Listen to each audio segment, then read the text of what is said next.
Hai, jumpa lagi di 3M Tesla, Muhammad Misbahul Munir.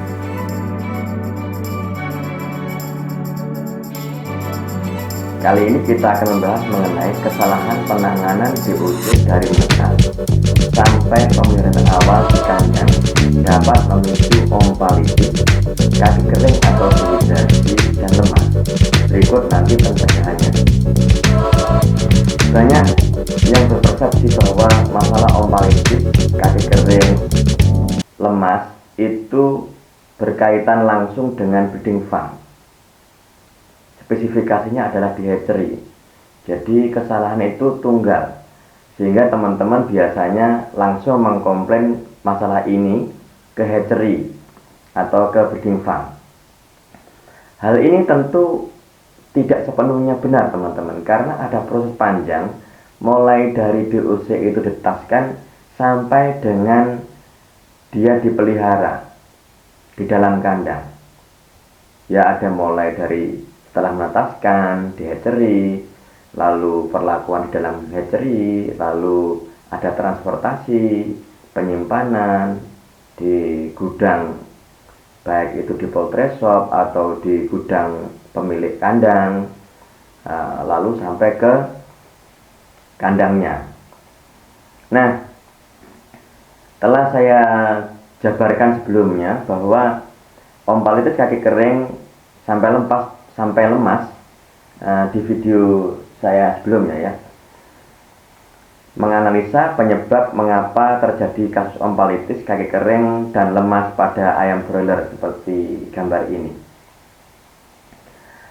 Lah, kemudian pada video itu telah saya sampaikan bahwa suhu tubuh ayam menurun, lalu pH sistem pencernaan yang meningkat dapat mengakibatkan peningkatan jumlah E. coli karena suhu optimum dan pH optimum dari E. coli itu sama dengan suhu tubuh dan pH-nya sama dengan sistem pencernaan. Karena apa? Karena si E. coli dalam sistem pencernaan ini memang sudah ada dari sononya. Jika ini dibangunkan dengan pH yang sama, dengan suhu yang sama dengan E. coli, maka ia akan mengalami kenaikan jumlah E. coli. Akibatnya apa? Akibatnya E. coli ini dapat menyerang atau menginfeksi kantong kuning telur yang berdekatan dengan si sistem pencernaan.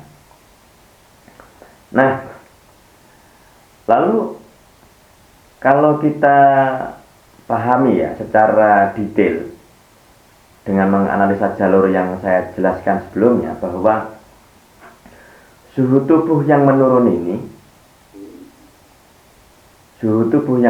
ini ada dua jalur. Yang pertama karena suhu lingkungannya rendah, yang kedua karena suhunya terlalu panas. Jadi aneh ya, suhu terlalu panas kok dapat menurunkan suhu ya. Nah, ini teman-teman bisa melihat video saya sebelumnya tadi. Nah, bahkan jika suhunya panas lalu terengah-engah, itu ternyata selain dapat menurunkan suhu tubuh, juga dapat menurunkan pH sistem pencernaan dengan jalur seperti ini teman-teman. Lalu akibat berikutnya adalah diare. Jadi sebenarnya kalau kita melihat ini, lalu kita memotong berbagai jalur yang sederhana, maka kita akan menghilangkan yang namanya E. coli atau ompalitis. Coba kita lihat ya. Jika suhu tubuh menurun, lalu pH sistem pencernaan dari jalur ini meningkat, maka akan terjadi ompalitis. Jika ia diare hebat dan penteng hebat, maka akan terjadi dehidrasi dan lemas. Ini teman-teman. Nah, jadi jika dua slide kita gabung seperti ini, ya toh, kejadian yang tadi kita gabung seperti ini, lalu kita pindah yang suhu tubuh itu ke situ, yang sistem pencernaan itu ke situ. Sudah saya jelaskan tadi bahwa kalau suhu tubuh menurun, sistem pencernaan meningkat, maka akan terjadi ompalitis. Lalu kalau diare hebat dan penting hebat, maka ia akan terjadi dehidrasi atau kaki kering dan lemas. Lalu yang ini, jalur ini teman-teman saya perlihatkan secara gamblang seperti ini. Saya perbesar maksud saya. Nah, ini kalau kita lihat di sini bahwa langkah sederhananya untuk supaya suhu tubuh tidak menurun dan sistem pencernaan tidak meningkat, itu kita motong jalur ini. Jangan sampai ayam ini penting, teman-teman. Kalau hanya suhu tubuh jangan menurun saja, maka kita motong jalur ini. Suhu lingkungan jangan rendah.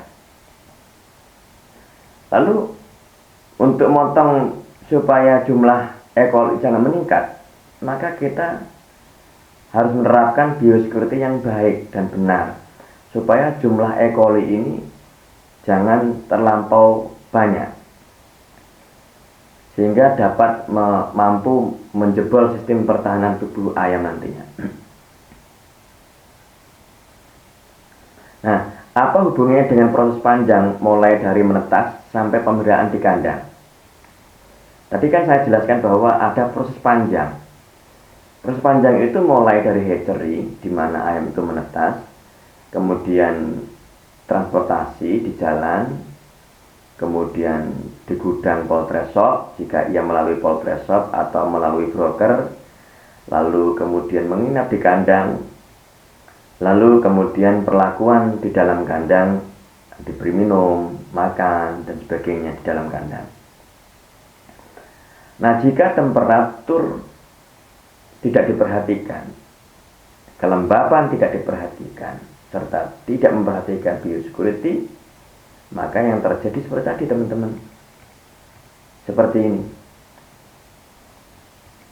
Ya, seperti ini.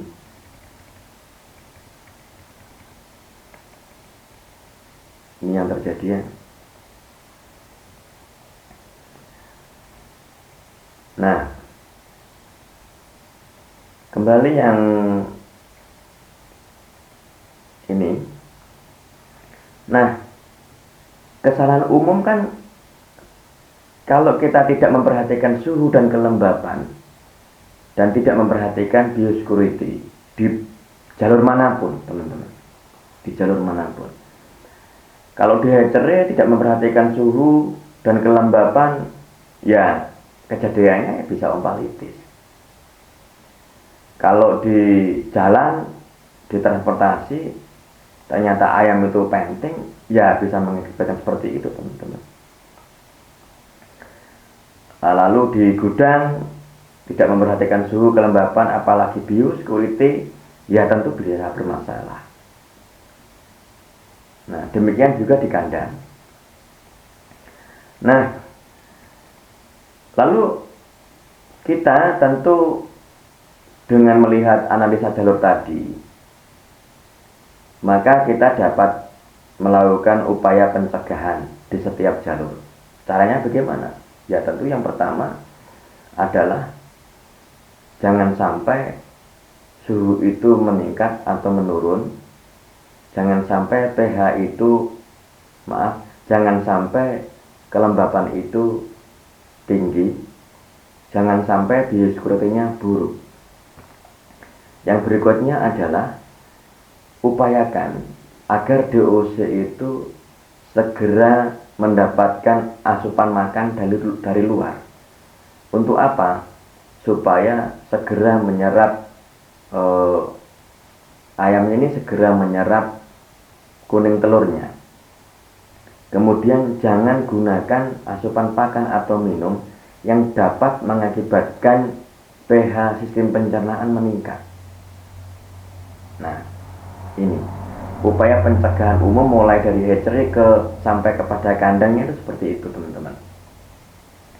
Kalau saya rangkum ya, ada 5 poin yang perlu kita lakukan agar tidak terjadi ompalitis, kaki kering, dan lemas yang terjadi bersamaan. Yang pertama adalah jaga suhu jangan terlampau tinggi dan jangan pula terlalu rendah. Yang kedua, jaga kelembapan jangan tinggi supaya nanti heat index jangan terlampau tinggi. Heat index pernah saya sampaikan seperti itu ya.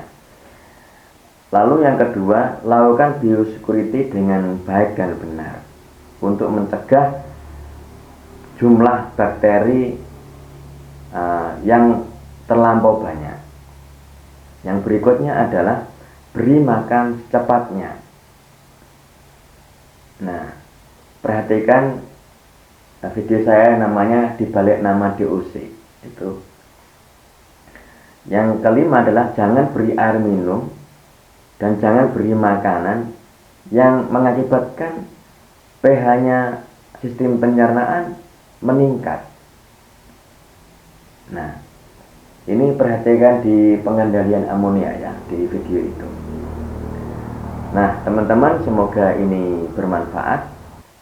Demikian, terima kasih. Semoga ini bermanfaat bagi teman-teman dan akhirnya dapat meningkatkan kemampuan teman-teman di dalam memelihara ayam broiler, terutama akhirnya dapat meningkatkan performa ayam yang dipelihara. Bye. Teman-teman, jika ada pertanyaan dan komen, mohon untuk ditulis pada kolom komentar dan mohon tekan like serta subscribe. Jangan lupa bunyikan lonceng. Bye.